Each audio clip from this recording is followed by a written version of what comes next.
Hello, my name is Esfand, and roommate versus the mold walk up, back and forth, back and forth. Wait, bet now with channel play. So we had, no, it's done. Listen, we had a good house, but like most things Maya touches, it was completely ruined. You want to know the reason that this thing was ruined? You want to know the reason that this thing was ruined? When OTK first appeared in 2020, it felt like a breath of fresh air, or rather, a wild gust, blowing through Twitch's landscape. Here was a group of creators who didn't care about esports glory or cozy wholesomeness. Instead, their vision was simple: monetize friendship and chaos. Yet, 5 years later, that promising chaos has spiraled into uncertainty. This is the story of OTK, Twitch's most turbulent streamer group, and why what started as a friendship-driven experiment is now struggling to survive. At its core, OTK, short for One True King, was built on a surprisingly wholesome idea. Creators Zach Asmongold Hoyt, Matthew Mizkif Ronaldo, Tim Esfand, and Rich Campbell weren't chasing esports trophies or corporate partnerships. They were chasing a feeling, something rare on Twitch: camaraderie. When they launched the org in late 2020, the vibe was immediately different. Their first few collabs weren't planned around product drops or show formats. They were hangouts. You tuned in, and it felt like you stumbled into a friend group mid-conversation. There were awkward camera angles, cluttered rooms, and zero polish. But that's what made it magnetic. Early content like Friendsgiving, chaotic Pokemon card openings, or their janky wrestling special showed the power of relatability. Get the hell out of here! Like that, huh? Unlike the sleek professionalism of 100 Thieves, or the internet-famous OfflineTV house, OTK was charmingly rough around the edges. The group made Twitch viewers feel like they belonged, because the content looked like it could be their own. And that authenticity came at the perfect time. During the pandemic, Twitch experienced an explosion in viewership. People stuck at home weren't just watching streams, they were living in them. Communities formed overnight. Viewers became part of a digital third place, and OTK, raw, live, and completely unscripted, embodied everything that era of Twitch was about. While most companies scrambled to figure out Zoom, OTK was putting on shows in their living room. Asmongold ranted about game devs. Mizkif threw parties on stream. Esfand flexed his retro nerd charm. Their chaos felt like comfort. And sponsors noticed. What started as a bunch of friends messing around quickly became a streamer goldmine. When Asmongold, Mizkif, and Nick NMP LOL Palm teamed up on stream, they pulled numbers most esports orgs only dreamed of. Tens of thousands of concurrent viewers weren't just showing up, they were sticking around. Behind the scenes, it became clear this was more than content. It was business. Brand managers and CMOs, hungry to cash in on Twitch's explosion, wanted a piece of whatever OTK was doing. Soon, Coinbase was sponsoring segments. Intel and Razer were hopping on board. Even Gatorade showed up, eager to connect with Gen Z audiences through gaming. The numbers spoke for themselves, and OTK's early success unlocked massive 6- and 7-figure budgets for live events, sponsored shows, and digital campaigns. But there was a catch. To unlock that kind of money, OTK needed to evolve. Brand safety became a concern. Advertisers didn't want to attach their logos to scuffed webcams and beer cans on the couch. They wanted polish, structure, and guarantees. So, OTK began to shift. Budget grew, production values climbed, shows like Schooled brought on major streamer talent and mimicked game show formats. Mid-roll ads became standard. Social clips were tailored for virality.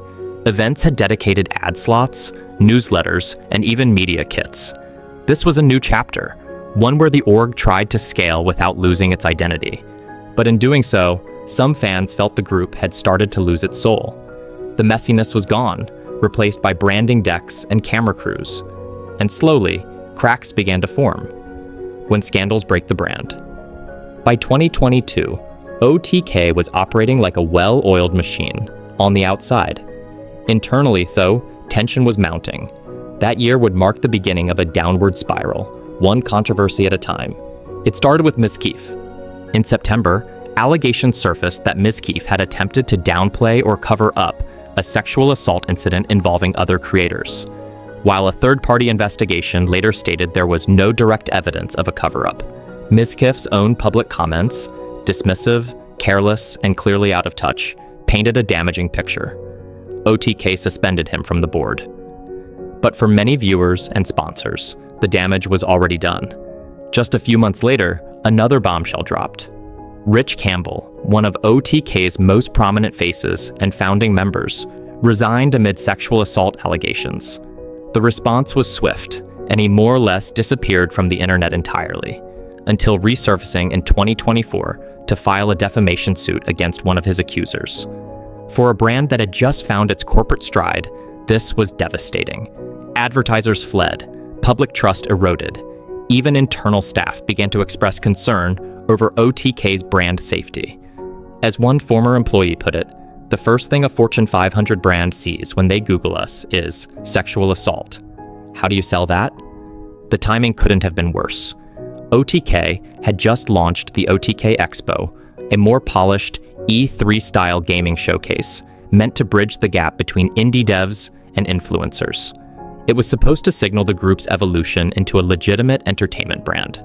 But in the wake of scandals, sponsors backed away. The expo, though still impressive, felt tainted. And then came Asmongold. Zach. Asmongold. Hoyt has always been divisive. On one hand, he's brilliant, an insightful commentator on gaming culture, deeply connected to his audience. On the other, he's unfiltered to a fault. That fault line split wide open in late 2024, when Asmongold delivered a racist rant during a live stream, targeting Palestinians and spouting rhetoric that was immediately condemned across Twitch and social media. These people are not your allies. They are not the same as us. They come from an inferior culture that is horrible. It kills people for their identity, and it is directly antithetical to everything Western values stand for, and it is an inferior culture in all ways. It is that simple. No, I don't feel bad for them. I don't feel sorry for them. I don't care. Even Tips Out, a co-founder, publicly distanced himself. Twitch suspended Hoyt, and sponsors vanished overnight. But Asmongold's impact on OTK wasn't just financial. It fractured the group's internal cohesion. Fellow creators like Emiru, ExtraEmily, and even newer faces like Will Neff came under fire from fans demanding they cut ties. For a brand built on camaraderie, that unity was dissolving fast. Even worse, Hoyt's radicalization didn't end. When Donald Trump was re-elected in late 2024, Asmongold doubled down on far-right talking points. Though he stepped away from leadership duties, his continued public presence cast a shadow OTK couldn't escape. Former employees described his behavior as the final nail in the coffin. Internally, they felt powerless. Asmongold was a co-owner. His voice carried weight, but his actions made the brand toxic. You can't lead a company and actively scare away every single potential sponsor, one ex-employee said bluntly. As the controversies piled up, another problem quietly grew. The streamers just didn't want to show up anymore. What started as a passion project became a job, and not just any job, a job that didn't pay most of them directly. Co-owners like Mizkif, Esfand, and Nemplol weren't drawing salaries from OTK. Instead, they received brand equity and occasional cuts from group sponsorships. Creators started skipping meetings, ignoring deliverables, backing out of events last minute. Former staff recalled entire projects falling apart because a streamer simply said, "I don't feel like it." And because these streamers were technically their bosses, no one could stop them. Even projects the creators had personally helped design were being abandoned. Merch drops would launch with zero promo. Staff would scramble to post on creators' social media accounts just to meet bare minimum marketing requirements. One ex-employee described it as pulling teeth to get them to promote their own stuff. This burnout wasn't unique to OTK. It's a reflection of a larger issue in streaming culture. The grind, daily streams, constant uploads, brand pressure, collabs, audience retention metrics. It's a relentless cycle, and OTK's creators were caught in it, while also trying to run a company. The result? They stopped showing up for OTK, and fans noticed.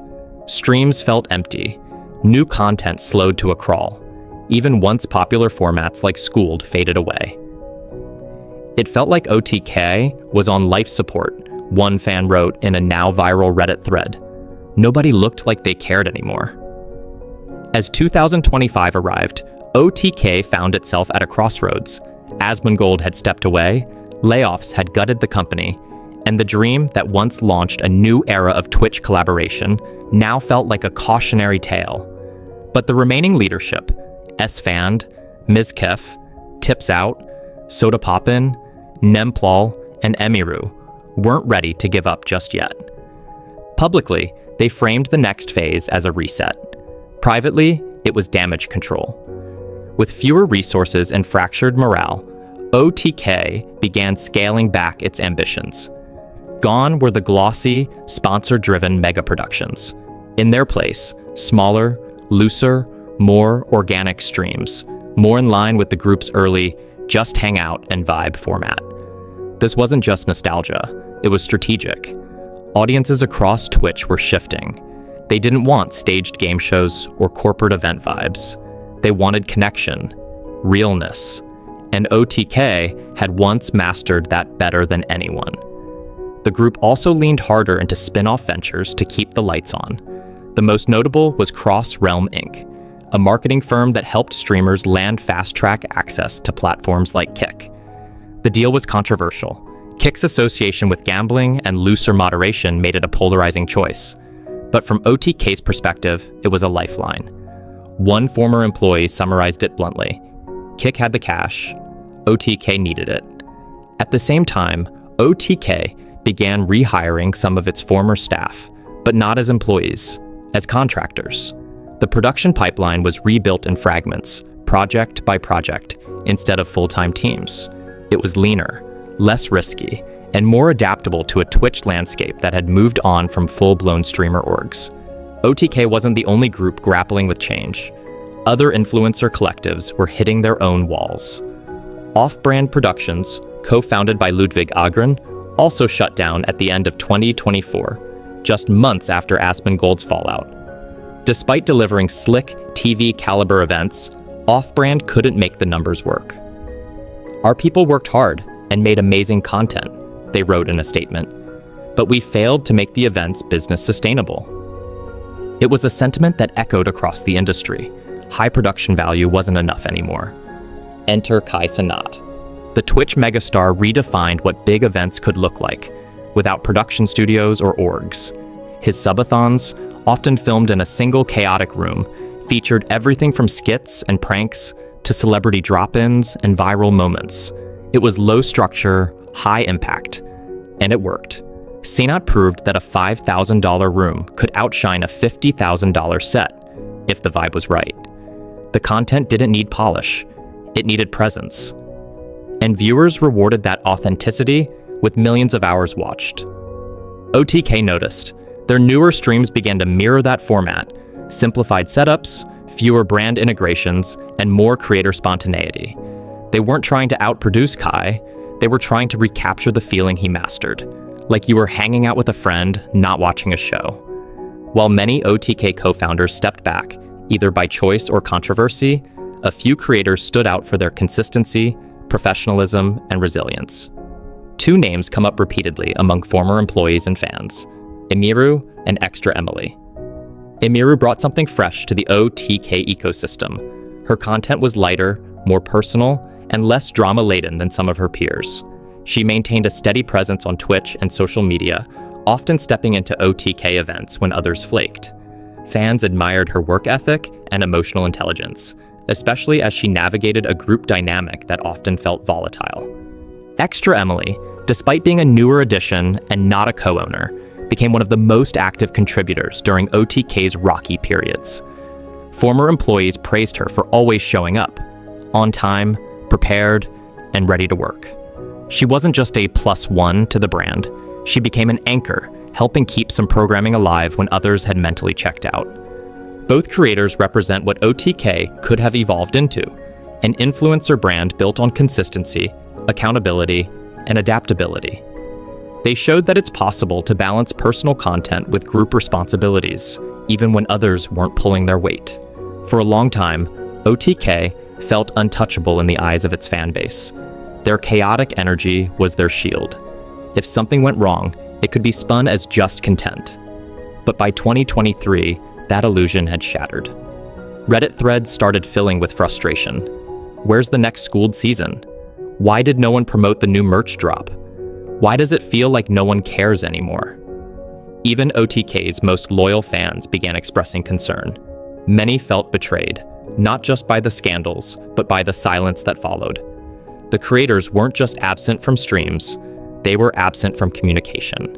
No apologies, no transparency, no acknowledgement of the decline. That vacuum created space for conspiracy theories and bitter jokes. ADTK wasn't just a meme anymore. It became a symbol of lost authenticity. Fans who once celebrated the group's rise began chronicling its downfall like a true crime podcast. For every YouTube comment asking about upcoming content, there were 3 others wondering if OTK was dead. And for months, the group didn't offer much of an answer. To understand where OTK fits into the wider streamer collective ecosystem, it's worth comparing them to other major names like FaZe Clan, OfflineTV, and Cenat's AMP. FaZe started with competitive gaming roots and evolved into a full-blown lifestyle brand. But in recent years, internal drama and questionable business decisions have put their legacy in jeopardy. Sound familiar?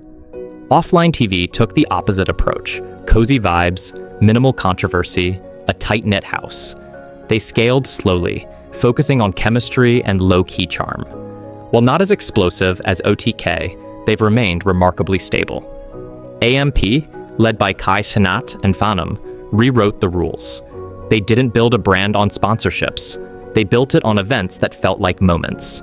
And those moments? They were chaotic, spontaneous, and deeply human. AMP feels like what OTK could have been, if it hadn't burned out so fast. What separates OTK is how quickly it scaled, and how poorly it handled that scale. They tried to be a production company, a PC brand, a talent agency, and a streamer collective, all at once. But they never stopped to ask, can creators run a company when they barely have time to run their own channels? Even after all the layoffs, controversies, and walkbacks, OTK isn't technically dead.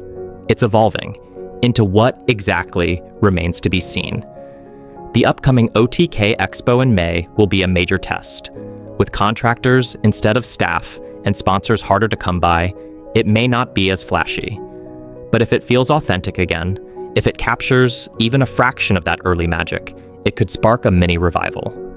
Internally, people like Will Neff are pushing for change.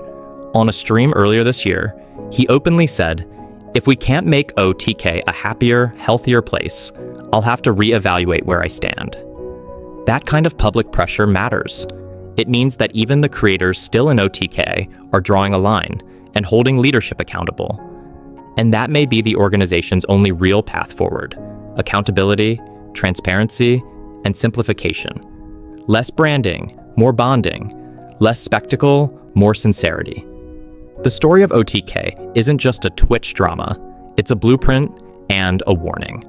It shows what happens when creators go from individuals to institutions, when friendship becomes brand, when fun becomes expectation, and when the very thing that made something special, its chaos, gets sanitized for sponsors. It also highlights a critical disconnect. Creators want freedom, but businesses need structure. And in a group where ownership and leadership are the same thing, accountability becomes a game of chicken. Nobody wants to be the one who says no. Nobody wants to fire their friend. And as scandals mount, the absence of structure becomes costly. For OTK, it costs them trust, staff, viewership, money, momentum. But the most painful loss? It cost them themselves. The original magic, friends creating for the love of it, got buried beneath meetings, merch drops, and PR statements. And even if they find a way forward, that original version of OTK may never come back. Still, some former employees and fans remain hopeful. The streamers are still here. The audience is still here. The hunger for real, honest content is still here. Maybe that's enough to build something new. Maybe this time, they'll do it differently. OTK rose like a rocket. It captured a moment in time when Twitch felt spontaneous and real. It proved that friendship could be content, and that content could be a business. But it also showed us how quickly things fall apart when that business forgets where it started. Now, as OTK tries to redefine itself, the rest of the industry is watching. Will it become a blueprint for reinvention, or a relic of Twitch's messiest chapter? Only time will tell.